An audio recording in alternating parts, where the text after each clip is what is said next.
guys, muli si Mr. Pads. So lagi natin pinapalaala po sa mga gusto pong bibili ng second hand car ay magdala po kayo ng mga mekaniko. Baka mabiktima po kayo ng maling akala. Akala ninyo good ang makina, akala ninyo good ang transmission, akala ninyo good ang body, akala naman ninyo okay ang lahat.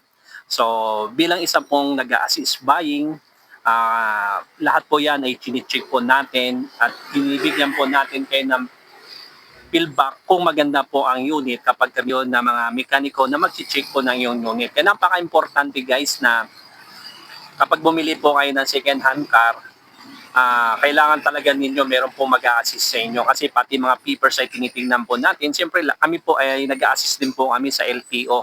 Kung meron po alarming, kung meron bang mga problema about po sa paper, kung ito po ba may mga huli o nakaw, yun lang po masasabi po natin guys. Kaya napaka-importante sa bawat isa po na gustong bumili ng second hand car, ay kailangan ninyong magsama ng mekaniko. So kung wala po kayong mekanikong nakita na magsasama po sa inyo, mag-a-assist, nandito lang po si Mr. Per. Yan po yung ating telephone number. Pwede nyo po akong tawagan, kontakin sa lugar na yan para po ma-assist ko po kayo sa inyo pong bibilin. Salamat. God bless.